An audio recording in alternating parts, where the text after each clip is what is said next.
Hi there, ladies and gentlemen. This is Anthony here from Georgia Sunbelt. Gonna do a little short video I had planned to do last weekend, but I just never seemed to get to it.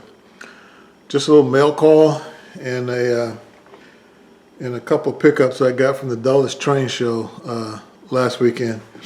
The first thing I got here is a Atlas Trainman weathered bulkhead flat car. I ran across Lombard Hobbies. Can't talk. You guys probably been around a while, know who Lombard Hobbies was, but I had no clue. I just happened upon them.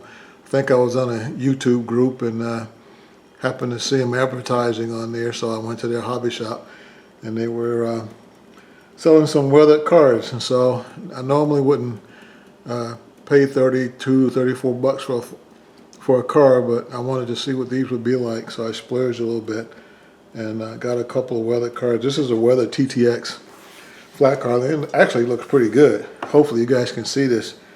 I'm not here to critique the car because I've never weathered a car and I don't know how to weather, so I can't critique anybody's work.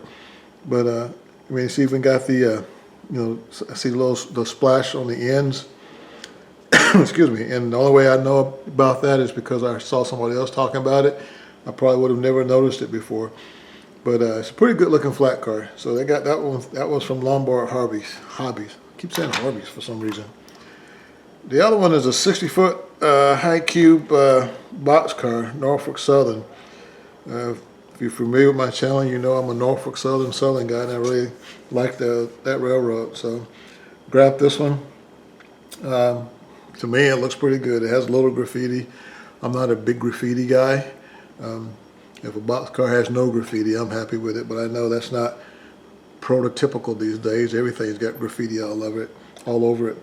But, this one's got, the weathered ends look pretty good. Couplers are weathered. I'm not showing the trucks, but trust me, the trucks are weathered too. It's got a little graffiti on it.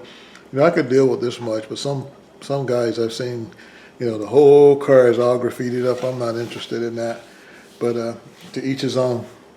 So I picked both of these up from Lombard Hobbies. I think it was 34 bucks a piece, something like that. But I noticed that I went back again just to look to see what they had, and everything's gone up by $5 since I bought these.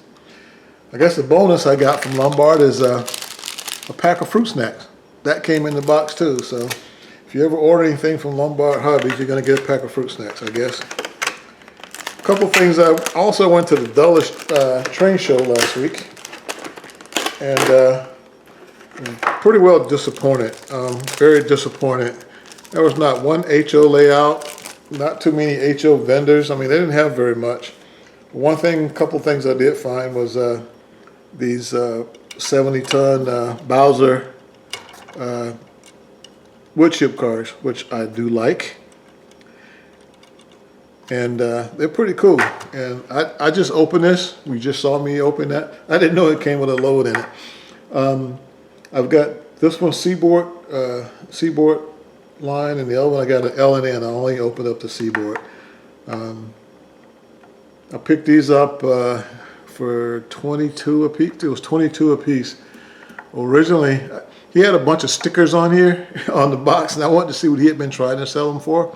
And he had them as high as 34, and the sticker price he had when I was buying them was 25, but at least I talked him down to 22. I went on to Bowser's website to see exactly how much these things cost, and they're selling them for 26 bucks, $25.95. So I'm assuming I got a decent price. I went looking a couple other hobby places online, Midwest, model train stuff, and I think I went to Train World. I can't remember. Somebody else, just to see if I could find what the actual price, what everybody's selling these for, and I couldn't find them any place. Nobody else had them.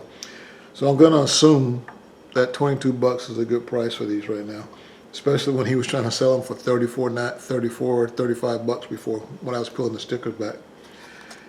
The other thing I picked up from the train show was these clay slurry cars, tank cars.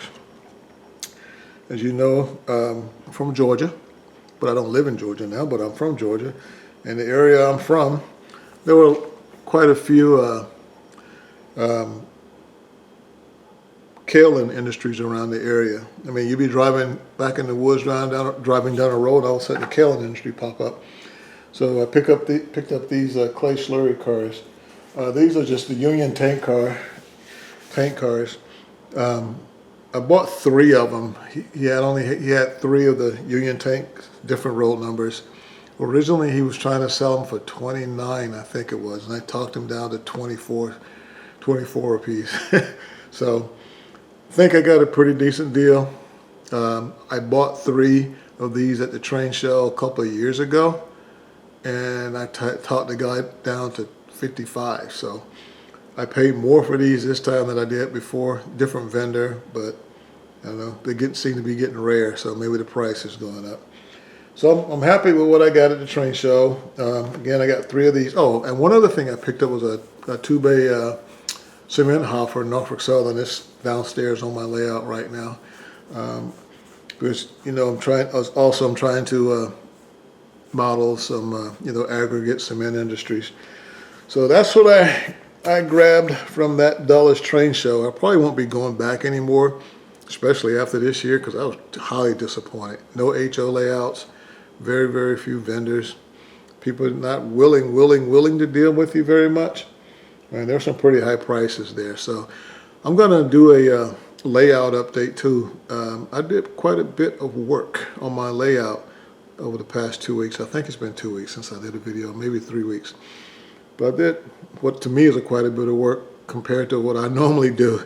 So stay tuned for that also. All right, Anthony out.